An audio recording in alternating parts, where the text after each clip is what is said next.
Programa Olhares no Ar, é muito bom começar a tarde dessa quinta-feira na sua companhia. Gente, a gente sabe que um dos dilemas de quem é mãe é o retorno ao mercado de trabalho. Vamos promover aqui no estúdio uma conversa sobre esse tema, que quem já passou ou está passando por isso, essa fase de ter que se organizar em casa, de com quem que eu vou deixar o bebê, quem está se organizando vai se identificar com essas situações aqui que a gente vai conversar no estúdio. A alimentação para bebês também nem sempre é uma tarefa fácil, né? A Cristiane e Maurício estão aqui com a gente, sabem disso, e nem sempre é fácil essa transição aí, né, de começar a introduzir novos alimentos para o bebê. E a gente convidou a Ana Rubik também, que é nutricionista, para participar dessa conversa. Cristiane, Maurício, Ana, bem-vindos. Obrigada. Boas-vindas também para o Noah, que é um fofo, que está ali no colo, bonitinho. Vamos falar um pouquinho da situação de vocês, Cris. Como é que foi essa fase? Com 6 meses você começou a querer introduzir, então, os alimentos para o Noah. E aí se viu naquele dilema, que eu acredito, Ana, que seja não só dela, né? É de muitas mães, de muitos pais. O que eu vou oferecer para o meu bebê? E aí? Então, boa tarde. Boa tarde. É um pouco difícil, assim, porque você tá o tempo todo só amamentando, ou, no caso das mães, dando leite, de qualquer forma, e chega uma dúvida do que dá. Eu vou estar dando o alimento certo, isso vai atender ao que o meu bebê precisa. Então, vem um monte de dúvida de mãe, dúvida de pai, e é um pouco difícil. Uma das preocupações do Maurício, ele estava me contando, é a questão também de não dar alimentos industrializados. Isso é uma coisa que vocês já tinham bem certo. Pode deixar ele à vontade, deixa ele à vontade. Vocês já tinham essa definição, né? Sim, isso é uma das coisas que levou a gente justamente a buscar informação, porque a gente não queria dar alimentos industrializados, a gente queria proporcionar uma alimentação mais saudável possível, natural, e a partir da onde, né? Então foi isso que deu start pra gente buscar informações e que a gente chegou até a Ana, né? Chegaram nos cursos, que são super bacanas, são fantásticos os cursos que a Ana propõe. Ana, é muito comum essa situação do Maurício e da Cris, os pais terem essa preocupação. E aí eu te pergunto também, essa preocupação com a alimentação mais saudável, começa nessa fase dos pequenininhos mesmo? Com certeza, Maria Paula. Acho que hoje os pais chegam pra gente um pouco perdidos, né, de certa forma, sem saber o que oferecer, como começar, por onde que eu vou começar. E eu acho que nesse momento, primeiro a gente está modulando a saúde dessa criança para uma vida inteira, para o futuro. E a parte mais importante é essa, é buscar informação, principalmente com um nutricionista, que é quem está apto a falar sobre a alimentação do bebê com os pais. Então, para a gente poder orientar da melhor forma possível essa família, porque é uma fase bem importante e ao mesmo tempo bem insegura para eles, né? Por mais que exista, né, Cris, a orientação do pediatra, mas essa parceria com uma nutricionista aprofunda mais, né? Te dá mais um leque maior de conhecimentos. Com certeza. Eu acho bem importante, assim, tá orientado e para você se sentir confiante também, né? Porque é um período de muitas dúvidas e ter um profissional te suprindo, te ajudando, tirando dúvida é bem bacana. E não são só as receitas, porque quando a gente fala em receita, ok, eu vou entrar na internet, vou pegar algumas receitas, mas precisa ter mais conhecimento ali de que forma que eu vou tornar essa comida mais saborosa, mais atraente. Eu acho que vocês trabalham muito com a questão de cores, de outros estímulos também aí, né? De como manter os nutrientes. Tem umas fotos que a Ana nos passou, a gente pode ir passando durante a entrevista para ilustrar aqui, que são fotos pra gente falar um pouquinho, bem legais. E essa fase da introdução alimentar, deles buscarem a informação, é exatamente isso, pra gente fazer de uma forma bem individualizada, essa introdução para cada família. Cada família tem a sua rotina, cada família tem o seu tempo, cada bebê tem o seu tempo, né? Então ali a gente coloca eu trouxe algumas imagens pra gente ver. Esse eu acho uma graça, esse pratinho, que a variedade já é bonitinho, tem as orelhinhas. Isso já tem um monte, hoje o que mais tem é pratinho de tudo que é tipo cor. Ali é um exemplo de um pratinho até de um paciente meu e como que a gente chega, né, nesse ponto dessa textura. Então tudo isso vai sendo trabalhado com a evolução da criança, desde o comecinho ali da introdução, a partir de 6 meses, às vezes um pouco antes, dependendo do bebê. como é que a gente chega nessa variedade, nessa composição, nessa textura, tudo isso a gente vai... A textura de ser mais pastoso no começo. No começo a gente, de certa forma, começa mais pastoso, e a ideia é até chegar na comida da família mesmo, então na mesma textura. Incentivar essa coisa do alimento de pegar com a mão, o bebê se autoalimentar. Isso é muito importante. Isso a gente já trabalha desde o começo também. Então não só a papinha, não só o purê, mas também incentivo ele comer sozinho também, principalmente. Isso também faz... Olha que graça. A gente oferece todas as texturas possíveis para que a criança a criança decida qual que é a melhor forma que ela prefere. Então, cada bebê tem o seu tempo, né, de chegar numa textura X, Y. Então a gente começa, pode ser assim, um bebê pode durar mais tempo nessa textura de purê, e outros podem já começar numa textura normal. Eu gostei dessa frase que você falou, que cada bebê tem o seu tempo. Cris, como é que foi para você entender isso, que cada bebê tem seu tempo, no caso do Noah? Eu sei que quando fala em alimentação gera muita ansiedade para a mãe e para o pai, né? Como é que foi no caso do Noah? Então, a todo momento assim, a gente está passando por algumas aprendizagens, assim. Então, até hoje a gente tá conhecendo. E mais uma coisa, assim, que eu aprendi bastante é em relação às expectativas, assim. Eu nunca fiquei muita expectativa em relação ao que ele vai comer. Eu vou dar isso, isso tá delicioso, tá na textura que eu acho que tá ótima pra ele, então ele vai comer tudo. Então... Que pode ser que ele não coma tudo. Não, pode ser que não. Isso varia muito? Assim, é normal, Ana, essa variação? Super Hoje normal. ele comeu super bem, ontem ele já não comeu tanto. É normal? Muito normal. Essa coisa de trabalhar com expectativa é fundamental, porque a gente, assim como a gente, adulto, a gente tem dias, um dia a gente quer comer tudo, outro dia a gente não quer comer tanto. O paladar varia. O bebê também. Então, e ele tá nessa fase de se autorregular. Então, ele tá definindo isso na vida dele, digamos que trabalhando essa saciedade. Então, quando a gente começa a forçar ou a empurrar um pouco mais, porque a gente acha que o bebê tem que comer quantidade X, sabe? Então, isso já não é legal. Então, a gente tem que deixar a criança bem à vontade. Cada um tem o seu tempo Fazer mesmo. chantagem, então, também não Nem deve pensar, valer. imagina, A nem regra da pensar. chantagem está descartada, né? Totalmente. E é muito emocional, né? A alimentação e emoção tá completamente ligado. Quando começa a caminhar para esse lado, a coisa não vai bem, não. E hoje, como é que é a alimentação do Noah? Eu sei que vocês vão pra cozinha, colocam a mão na massa, literalmente. Como é que é? Sim, hoje a gente faz. Quando dá pra fazer na hora e dar a alimentação na hora, a gente faz assim, mas na maioria das vezes a gente congela e deixa tudo prontinho, congeladinho, em potinhos e vai descongelando. Fala um pouquinho, Maurício. Mais ou menos é assim. A Cris, ela iniciou assim, ela puxou o trem de preparar as comidinhas e tal. E depois eu fui agregando, né? Hoje eu faço também, participo bastante na parte de alimentações. Forte, assim, né? Que ela, desde o início, quando ela parou de fazer amamentação exclusiva, ela já tinha essa bastante preocupação e buscou essas informações, né? Então hoje a rotina tá bem bacana, assim, né? Sim. Tipo, esses dias eu fiquei sozinho com ele em casa, daí já tem a rotininha, tem os congelados, a gente prepara. Já ficou prático. Sim. Que bom. Essa questão dos congelados, Ana, muitas dúvidas que geram em relação posso congelar mesmo? Vou perder nutrientes? O que você tem a orientar? Então, isso a gente trabalha bastante também com os pais, essa questão do congelar, não congelar, porque é muito importante. Hoje, os pais trabalham, às vezes a rotina não permite que se faça comida todo dia. Então, é possível sim congelar com um tempo determinado, né, que a gente define, mas é possível sim congelar, com certeza, sem perder tantos nutrientes. Não vai ficar uma comida desnutrida completamente, mas é bem tranquilo de fazer, manter congeladinho, para pelo menos estar oferecendo sempre uma comida caseira. Que idade que o Noah tá? Um ano e um mês. Já vale a regra de comer a comida dos pais? Com certeza. Tá. A gente já trabalha ali até um pouquinho antes de um ano para facilitar a vida da família.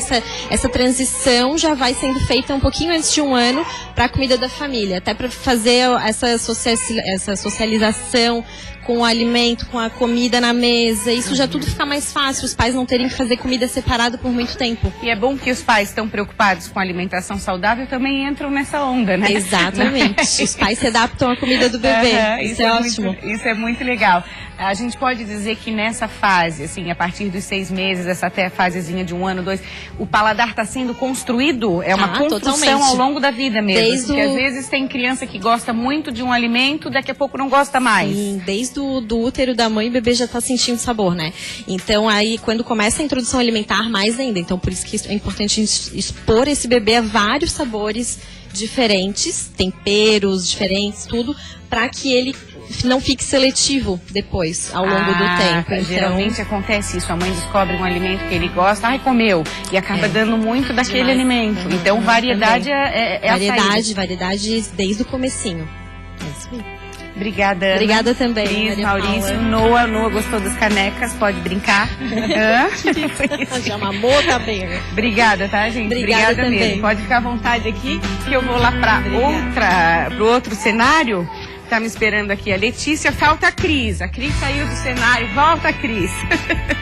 A Cris foi atender o Pedro, já vem aqui. Tudo bom, Letícia? É um prazer te ver de novo. Então, um dos dilemas, a gente sabe, dessas mamães de primeira viagem, justamente o retorno ao mercado de trabalho. Nós convidamos a Letícia e também a Cris, agora chegou, tudo bom? Tudo bem. Junto com o fofo do Pedro, que é um dos dilemas, né? Você estava comentando com o Pedro está com 3 meses agora. Isso. Quando ele fez 2 meses, a sua cabecinha já começou a pensar como é que vai ser a minha volta ao mercado de trabalho. Como é que tá isso para você?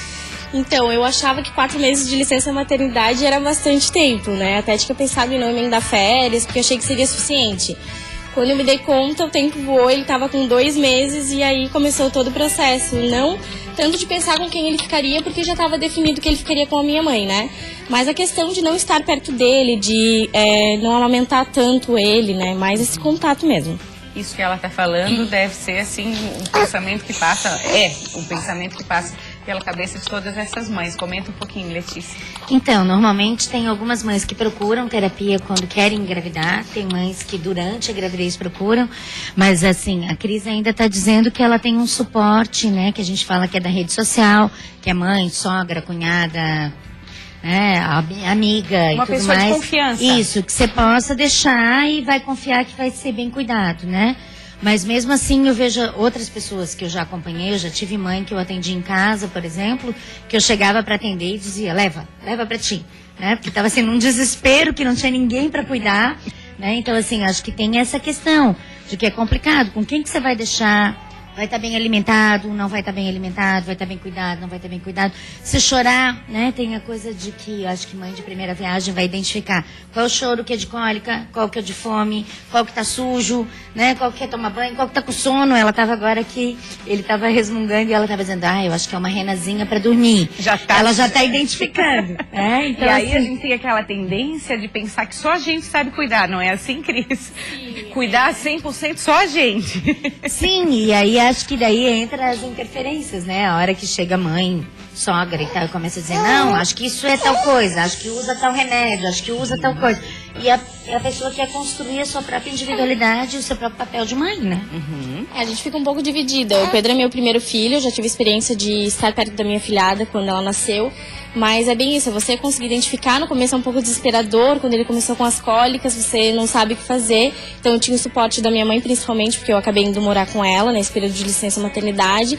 Mas às vezes esses altos e baixos, você aceita um pouco dessa orientação, mas tem momentos que você não quer, você quer ter a segurança de conseguir acalmá-lo. Às vezes eu falo pra minha mãe, ele tem que tentar se acalmar comigo, né?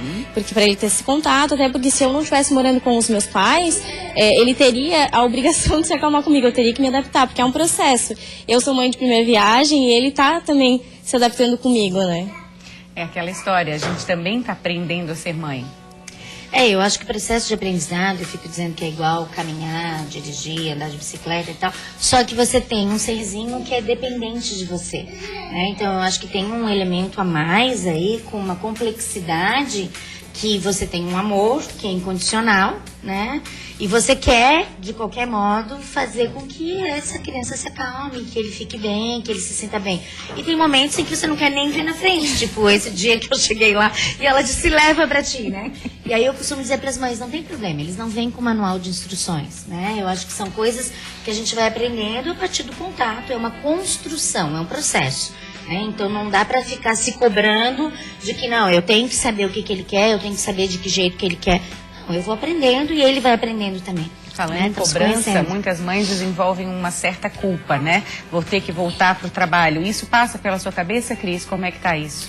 Eu tenho verdadeira paixão pela profissão que eu escolhi. Eu sou jornalista, eu trabalho com assessoria de imprensa, então ele é um ritmo bem frenético, né? Eu passei pelo processo de largar do trabalho e ficar em casa, foi um processo um pouco difícil também, até com todos esses processos de adaptação da maternidade, e agora eu tô passando pelo processo de voltar. Eu não sinto tanto culpa, mas gostaria de poder ficar mais com ele, né? Em alguns momentos você pensa, eu gostaria de não precisar voltar para o trabalho, mas por outro lado, lá na frente eu sei que ele talvez sinta orgulho disso, por ver que a mãe foi atrás para continuar dando o melhor para ele. E aí é o lado bom para ele ter orgulho e para essa mãe também, para voltar à sua atividade. Ela Letícia. se reenergizar, né? Porque eu acho que esse é um papel profissional que ele continua.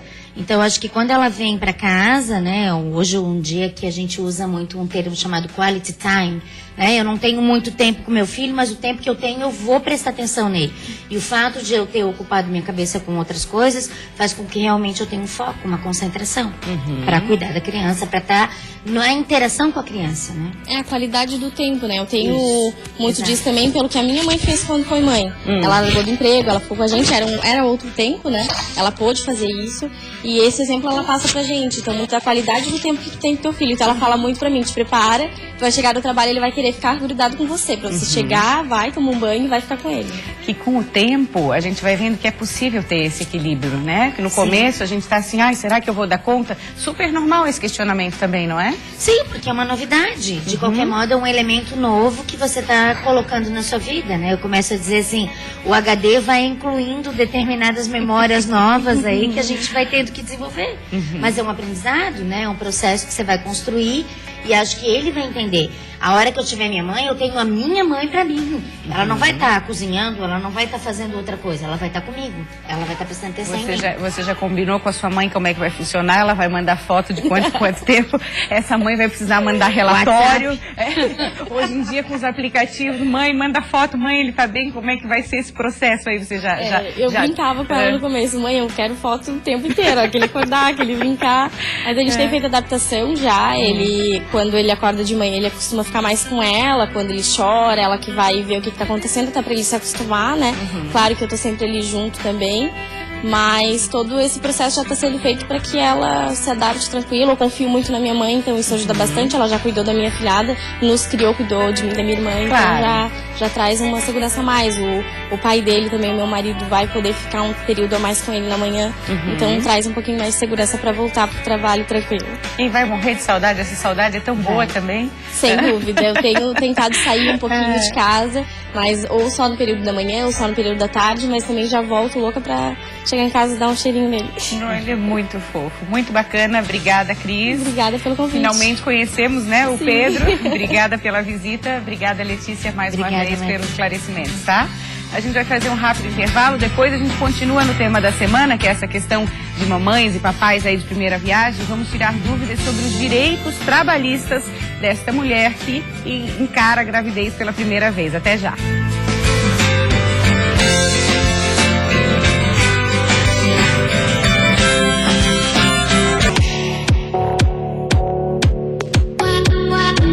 Uma hora e 33 minutos, estamos de volta para falar sobre direitos trabalhistas dessa mamãe aí de primeira viagem, que também fica em dúvida sobre essa questão profissional. Nossa convidada é a advogada Maísa Amaral. Um prazer tê-la aqui. Tudo bom, Maísa? Olá, boa tarde. O prazer é meu. Obrigada pelo convite, Maria Paula. Eu começo perguntando da questão do tempo. Eu já vi mulheres tirarem 4 meses de licença maternidade e também 6 meses. O que define isso? Como é que está hoje em dia? Maria, na realidade, a legislação define o prazo de 120 dias de licença maternidade, que são os 4 meses. Esse é o prazo legal. Claro que algumas convenções coletivas estabelecem essa prorrogação para mais 60 dias, que acaba completando esses 6 meses. Mas a obrigatoriedade do empregador é 120 dias, mas deve ser observado cada categoria. A convenção coletiva ela é uma norma específica de cada categoria, onde ela pode estabelecer ser um direito maior do que a CLT prevê. Então, algumas mães acabam tendo um tempo inferior, né, do que outras colegas, mas por conta dessa diferenciação da categoria. De categoria, não é a empresa, então, não é... Categoria da empresa. Por exemplo, a indústria tem uma categoria diferente do comércio, né? Então, dependendo do sindicato em que aquele empregado é filiado, existe uma convenção coletiva própria para isso. E também, em alguns casos, existe um programa da empresa cidadã, né, que é um incentivo fiscal, para que as empresas possam promover essa prorrogação por mais 60 dias, né, permitindo que suas empregadas fiquem aí esses 6 meses aos cuidados dos seus filhos. Entendi. E a questão das férias, você recomenda que exista essa oportunidade de eu pegar 4 meses mais o mês de férias, vale? Aí é questão de conversar com a empresa, né? Exatamente, é super válido, né? A empregada e o empregador têm que conveniar essa unificação, onde após a licença maternidade ela possa usufruir das férias, ficando mais 30 dias junto com o seu filho. Então, eu recomendo, né? Porque acaba tendo maior tempo com o seu filho e não fraciona esse período de ausência também do trabalho. Então, é bem válido. Questão de estabilidade no emprego. A funcionária grávida pode ser demitida, não pode? Correto. Não, a estabilidade ela é uma garantia legal. Desde a confirmação da gravidez até 5 meses para o seu empregador, ela não pode ser dispensada, salvo por justa causa, né? Então, se ela cometer alguma ilicitude, algo que a lei defina, esse contrato pode ser rompido. Caso contrário, ela tem essa estabilidade até esses 5 meses após o parto da criança. Uma outra situação. Por exemplo, saí da empresa hoje, 1 semana depois faço um exame e descubro que eu estou grávida. Gera estabilidade para mim?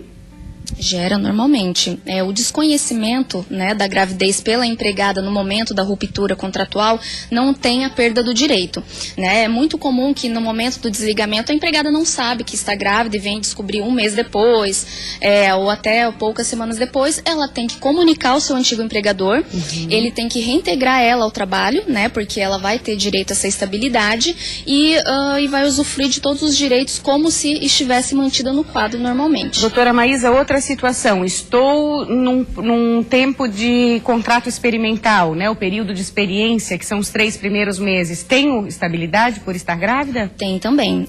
Antigamente não existia essa estabilidade. Hoje o contrato por prazo determinado ou de experiência, como você citou, ele garante também à empregada essa estabilidade. Então, mesmo que ela já inicie na empresa sabendo a data final, né, daquele contrato, se nesse curso do contrato de experiência ela engravidar, vai ter estabilidade normalmente, a empresa não vai poder dispensá-la ao final, o contrato vai ter que ser prorrogado. Isso também vale para a funcionária que engravida durante o período de aviso prévio? Também vale.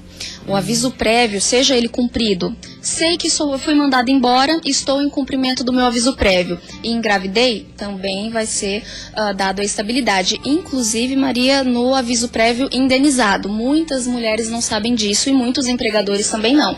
Então, mesmo aquela empresa que indeniza para romper esse contrato de forma antecipada, se essa gravidez se deu na projeção, que seria o aviso ali, também tem direito à estabilidade. É uma garantia, na verdade, para a criança, né? A legislação faz essa garantia para a criança. Doutora Maísa, a questão da amamentação, a gente sabe que é um direito, como é que fica isso em relação, estou amamentando, voltei ao trabalho, tenho um período que eu posso sair mais cedo, como é que fica essa questão, o amparo legal disso? Isso é muito discutido, porque a lei, ela confere 2 intervalos de 30 minutos após o retorno, que é justamente para amamentação, né? Algumas empregadas preferem utilizar esses 30 minutos para sair mais cedo do trabalho, mas isso é um costume, né? É conveniado com o seu empregador. A legislação permite esses 2 intervalos ao longo de toda a jornada. Então, hoje a prática, algumas empregadas acabam saindo 1 hora mais cedo para fazer a amamentação até que o filho complete 6 meses de idade. Nossa, tem muita informação, eu quero agradecer. Bastante. Tem muita coisa, assim, assim, e como a lei também vai evoluindo, vai se moldando também a evolução do mundo e das necessidades dessas mulheres, né? É porque o mercado de trabalho, ele é muito dinâmico. E as mulheres hoje em dia necessitam estar no mercado de trabalho, então a lei tem que se adaptar a essa situação. Então é muita legislação, tem bastante proteção e bastante informação também. Eu agradeço muito Obrigada por pelo você convite. compartilhar tanta informação com a gente, uma consultoria aqui, né, doutora Maísa? Obrigada a você pela audiência. Amanhã tem mais Olhares. Você continua na Band Santa Catarina, porque tá chegando aí Nader Kalil com o repórter Band Imperdível. Beijo, até amanhã.